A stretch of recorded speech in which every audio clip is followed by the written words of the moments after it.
नमस्कार, मैं लखन साल्वी और आप देख रहे हैं डेली राजस्थान। कोरोना संक्रमण फैलता जा रहा है। आंकड़ों की बात करें तो वो कई गुना हो चुकी है। 1 लाख से अधिक संख्या पॉजिटिव की सामने आ चुकी है। कोरोना संक्रमण से कई मौतें भी हो रही है। उनके अंतिम संस्कार भी जो है वो गाइडलाइन के अकॉर्डिंग हो रहे हैं। गाइडलाइन में साफ कहा गया है कि कोरोना पॉजिटिव व्यक्ति की मौत होने पर उसके परिजनों को वो डेड बॉडी नहीं दी जाए। इसके पीछे कई कारण हैं।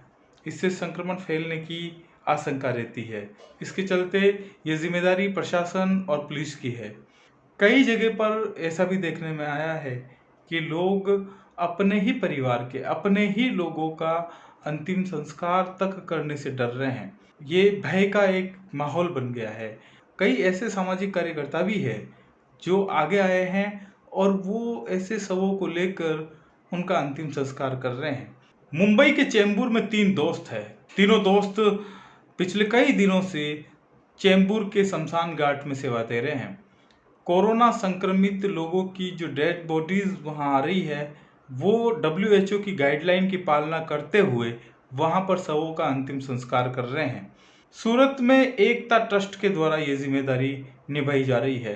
एकता ट्रस्ट हालांकि बरसों से ये काम कर रहा है, जो लावारिस शवों का अंतिम संस्कार करता है उस शव के धर्म के आधार पर।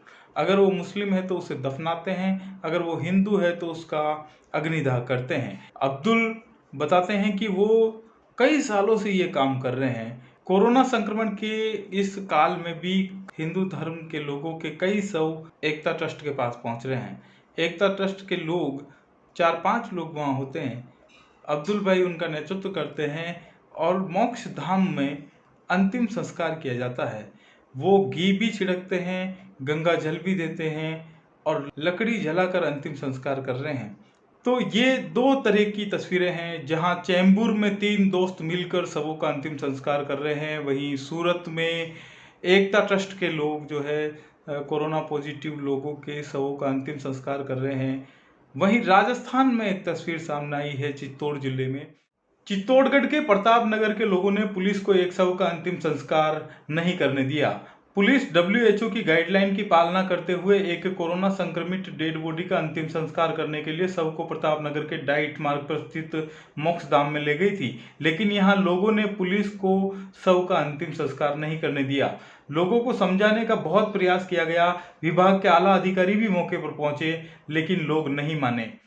चित्तौड़गढ़ जिले के एराल के जिस व्यक्ति की पॉजिटिव कोरोना संक्रमण से मौत हुई है उसका अंतिम संस्कार प्रताप नगर स्थित मोक्ष धाम जो है वहाँ उसका अंतिम संस्कार किए जाने को लेकर क्षेत्रवासी इसका विरोध कर रहे हैं, जिसको लेकर भारी पुलिस जाब्ता इस समय मोक्ष धाम के बाहर एकत्रित है और लोगों का कहना है कि इस व्यक्ति का अंतिम संस्कार किए जाने से यहाँ संक्रमण हो सकता है और इन लोगों का यह भी कहना है कि वह इस व्यक्ति का अंतिम संस्कार यहाँ कतई नहीं होने देंगे। कई महिलाएं भी आप देख सकते हैं, ये मोक्ष धाम है, इस मोक्ष धाम के बाहर कई महिलाएं खड़ी हुई है, बड़ी संख्या में लोग भी यहाँ आ डटे हुए हैं।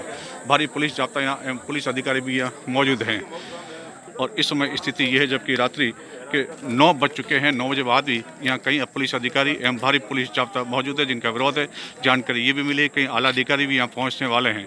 इन लोगों का कहना है कि इस व्यक्ति का अंतिम संस्कार चाहे किसी अन्य स्थान पर भी किया जाए उन्हें कोई एतराज़ नहीं है, लेकिन ऐसे स्थिति में जबकि ये मोक्ष धाम कई आबादी क्षेत्र के बीच बसा हुआ है, आसपास आबादी भी है, इस व्यक्ति का अंतिम संस्कार यहाँ किए जाने से काफ़ी गंभीर स्थिति भी अन्य लोगों के लिए उत्पन्न हो सकती है।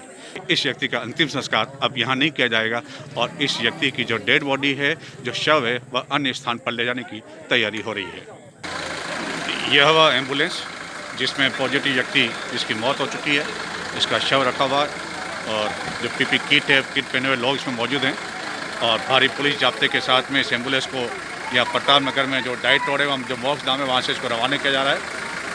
अन्य स्थान पर इसका अंतिम संस्कार होगा, लेकिन वो कहाँ होगा यह भी स्पष्ट नहीं किया गया, लेकिन यहाँ से शव अन्य स्थान के लिए रवाना किया जा चुका है और सभी ने राहत की सांस ली। चित्तौड़गढ़ से नरेश ठक्कर। अंततः मृतक के शव को उसके गांव में ही ले जाना पड़ा। एएसआई मानमल ने बताया कि एराल गांव का 80 वर्षीय व्यक्ति कोरोना पॉजिटिव था। उपचार के दौरान उसकी मौत हो गई। चूंकि वर्ल्ड हेल्थ ऑर्गेनाइजेशन की गाइडलाइन के अनुसार कोरोना संक्रमित का शव परिजनों को सौंपने की मनाही है। इसके तहत पुलिस व प्रशासन के लोग शव का अंतिम संस्कार करने के लिए शव को प्रताप नगर शमशान घाट पर ले गए, लेकिन यहाँ के स्थानीय लोगों ने इसका विरोध कर दिया। लोगों का ये मानना था कि यहाँ पर अंतिम संस्कार करने से कोरोना वायरस का संक्रमण फैल जाएगा। तो लोग सड़क पर आ गए, लोगों ने प्रदर्शन किया और शव का अंतिम संस्कार नहीं होने दिया। काफी समझाइश के बाद भी वे नहीं माने। तब पुलिस व प्रशासन ने शव को एराल गांव पहुंचाया। एराल गांव ले जाकर वहां पर उसका अंतिम संस्कार किया गया। मानमल ने बताया कि रात को शव को एराल गांव ले जाया गया और वहां प्रशासन और पुलिस की मौजूदगी में वहां पर शव का अंतिम संस्कार किया गया। तो यहाँ ये बात समझ लेनी जरूरी है कि शव का अंतिम संस्कार करने से संक्रमण नहीं फैल रहा है। संक्रमण फैलता है उस बॉडी के टच होने से, उस मृत शरीर को छूने से। और कई बार परिवारों को इसलिए भी नहीं दिया जा रहा है कि परिवार के किसी व्यक्ति की मौत होने पर परिवार के सदस्य जो है भावुक हो जाते हैं और कहीं न कहीं वो उनको छू लेते हैं, गले लग जाते हैं, जिसके चलते संक्रमण फैल सकता है। इसी को लेकर गाइडलाइन में भी ये बंदोबस्त किया गया कि शव जो है परिजनों को नहीं सौंपा जाए। लेकिन ऐसा नहीं है कि शव का अंतिम संस्कार करने से वो संक्रमण फैल सकता है। तो ये कुछ भ्रामक चीज़ें हैं समाज में फैली हुई, इन पर ध्यान देने की ज़रूरत है। मानवता को बचाए रखने की भी ज़रूरत है।